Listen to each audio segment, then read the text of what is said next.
Datuk Muzaffar, apakah tidak ada noktah? Apakah tidak ada titik pertemuan, tidak ada perdamaian? Saya rasa perang, tak tahulah, takkan nak jadi macam Ukraine dengan Rusia, tak habis-habis sampai sekarang. Perang antara Muafakat Nasional dengan Kerajaan Perpaduan, apakah tidak ada henti? Apakah tidak ada kunci? Selain daripada kebencian, lain tak ada.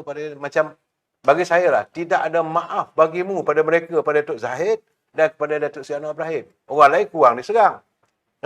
Bila tubuh kabinet yang baru ni, menteri-menteri tak kena. Yang teruk kena Zaid Hamidi. Yang teruk kena ini Datuk Anwar Ibrahim. Jadi apakah tidak ada titik pertemuan dan sebagainya?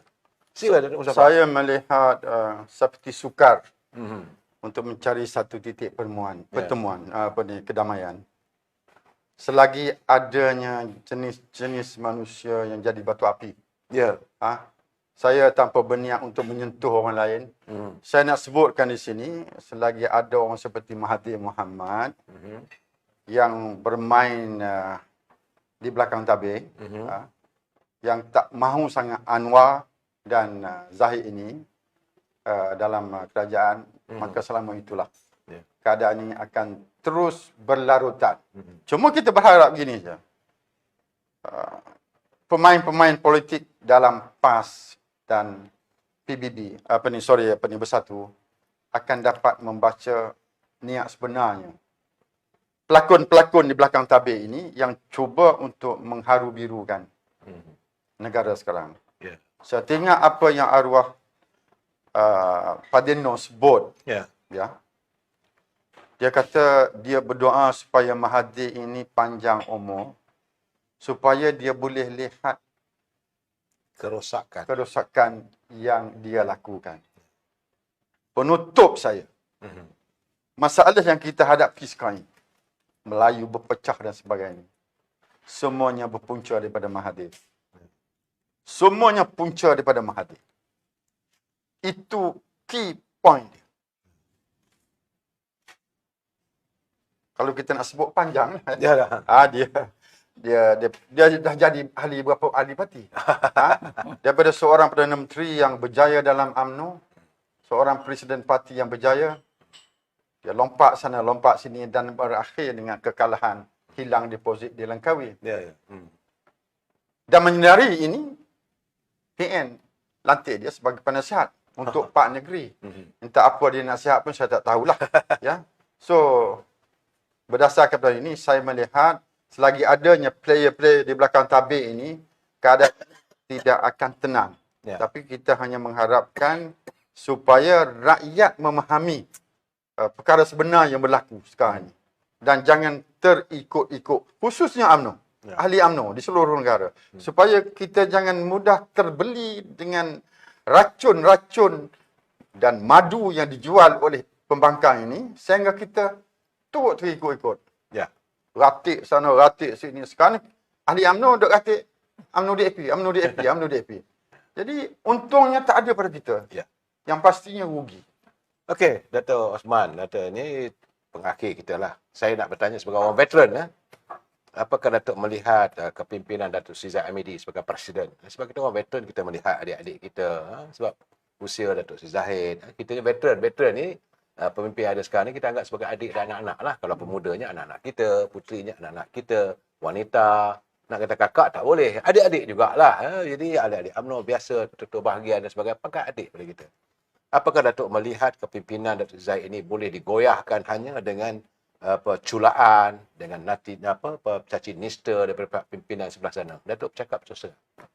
Saya nampak begini je lah. Sekarang ni Presiden UMNO Datuk Seri Zahid. Dia telah melalui pelbagai cabaran. Saya dulu pun pernah juga mencadangkan supaya Datuk Zahid berhenti. Kan?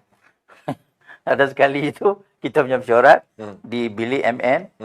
Datuk Zahid sebut UMNO dan PAS berpisah tiada. Saya kata, itu tu. Dia sebut tu. Saya kata, ini semangat ni. Saya tak jadi cakap. Dan bila kita melihat bahawasanya zaman UMNO teruk, zaman UMNO jatuh, Datuk Zahid all out. Jaga UMNO. Walaupun kita tak semua orang setuju lah kan. Tak semua orang setuju. Tapi siapa lagi pemimpin yang kita ada? Siapa lagi mimpi kita ada? Hak yang ada tu kadang-kadang macam-macam main belakang, macam-macam cerita, macam-macam. Ada yang orang kata tikam belakang. Ya. Ada yang macam-macam bertindak yang melemahkan UMNO. Oleh sebab itu, yang sudah tu sudahlah. Sekarang Datuk Zahid Presiden UMNO dan benda ni telah diuji. Dia terus memimpin UMNO. Dalam kerajaan pun dia ada. Jadi akan tiba masa besok, kalau kata dia tak nak lagi, orang lain lah pula. Ya. Bagilah masa pada orang lain pula. Dia sebagai pembangkang dari kerajaan. Bayangkan kita 26 kursi tu. Jadi, kalau nampak negatif pun rasanya cukup lah tu. Cuba melihat daripada kacamata kasih sayang pula. Ya. Ya? Saudara, kalau kita nak dipanjangkan cerita ni, banyak cerita lagi. Saya rasa mungkin satu ketika nanti saya akan mengundang sekali lagi pengerusi veteran UMNO untuk berbicara banyak benda. Teman-teman kita je, Saudara Mat Sepana Jaya, maka Saudara Adi Tahir, ya? Begitu juga Azmin Nordin, Bagan Datuk. Macam-macam komen daripada pelai-pelai. Saya ucapkan terima kasih kepada anda bagi respon yang begitu banyak dalam soal ini. Tapi apakah daya, waktu mencemburui kita. Saya ucapkan terima kasih kepada Datuk Osman kerana sudi hadir dalam AHF studio ini. Begitu juga Datuk Mustafa. Semoga Datuk boleh hadir lagi di masa akan datang. InsyaAllah. Jangan rasa lenjan lah. Jangan rasa apa ini. Lenjan lah orang kata tak. Teman-teman yang tinggal di Kelantan, di Terengganu dan juga di Johor, berhati-hati sebab hujan masih berterusan. Dan virus itu masih ada lagi. Dan saya haraplah kita tinggal lagi 2 hari. Besok, lusa, kita akan menyambut, kita akan membuka lembaran baru, kalender dalam hidup kita, tahun 2024. Dan tinggal 73 hari lagi, kita akan menanti hadirnya Fajar Ramadan. Semoga Allah SWT memanjangkan usia kita untuk dapat kita merasai aroma Ramadan. Saya ucapkan saudara, selamat berhujung minggu. Wabillahi taufiq wa hidayah. Assalamualaikum warahmatullahi taala wabarakatuh. Selamat malam. Terima kasih. Salam. Untuk siapa? Saya nak tanya. Sebab saya nampak keadaan sekarang ni ada 2 perkara berlaku. Pertama, sebab saya kata jangan ada dusta.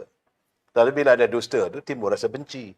Sebab itu jangan ada dusta. Jangan ada benci sama kita ni. Saya melihat sekarang ni dari segi pihak pimpinan pembangkang khususnya. Dia kebenciannya mau begitu meluak. Pertama sekali pada Datuk Seri Hamidi sebagai Presiden UMNO. Yang kedua pada Datuk Seri Anwar Ibrahim. Boleh saudara jelaskan kenapa kebencian itu begitu tebal? Begitu dilihat seolah-olah macam bukan manusia lah. Kalau Datuk Seri Hamidi ni macam-macam tuduhan lah. Sedangkan dia telah pun dibebaskan oleh mahkamah dan sebagainya. Macam-macam. Mereka tak boleh menerima. Masih ada kebencian yang ditanam, didoktrinkan di bawah pemikiran rakyat. Pertama pada Datuk Zahid, sekarang ni dah kurang sikit dah. Tapi kepada Datuk Seri Anwar Ibrahim. PMX itu, PM ini. Dengan macam-macam omelan dan sebagainya. Boleh Datuk komen sebelum saya nak tanya Datuk? Dia ada kait mengait antara 2 orang ni. Datuk Seri Zahid Hamidi dan Datuk Seri Anwar Ibrahim. Yang menyebabkan mereka ni benci sangat. Orang Kelantan yang kata benci ulat tahi. Zahid, bagi mereka ini, PN lah, PAS dengan Bersatu, dia melihat Zahid sebagai penghalang kepada MN. Kewujudan MN. Bagi dia. Sedangkan sebenarnya yang jadi masalah PAS. Kenapa MN gagal? Kenapa Pakatan Nasional gagal? Bila dia cuba paksa kita untuk bersama dengan Bersatu. Sedangkan tidak mungkin kita boleh bersama dengan Bersatu. Kerana Bersatu memang terkenal niat jahatnya untuk menghancurkan UMNO. Itu yang benci dia tak. Benci dia tak sudah pada Zahid. Dendam dia tak sudah pada Zahid. Benci dia kepada Anwar Ibrahim kerana Anwar lah yang memasukkan UMNO, berjaya memasukkan UMNO, BN dalam kerajaan perpaduan. Sehingga mereka gagal untuk menubuh kerajaan. Ini saja. Ringkas jawab ni sebab-sebab dia. Dendam tak sudah. Gagal satu, menganggapkan Zahid gagal menjadi penggagal kepada MN. Penghalang kepada Pakatan Nasional. Ya, dan kepada Anwar kerana menghalang dia orang untuk menjadi kerajaan. Itu aja. Datuk? Pertama maurayan, kedua gila kuasa, Ya. ketiga penting diri. Ya, penting diri. Ya. Penting diri. Kalau nak dikatakan kerana rakyat dan kerajaan, sekarang dah ada cantik, dah ada kerajaan. Ya, dah ada kerajaan. Kita tolong je. Kita pembangkang. Terima hakikat sebagai pembangkang. Bantu. InsyaAllah akan jadi elok. Tapi, kenapa jadi begitu? Hak saya sebut tadi itulah. Kerana su'uzwan.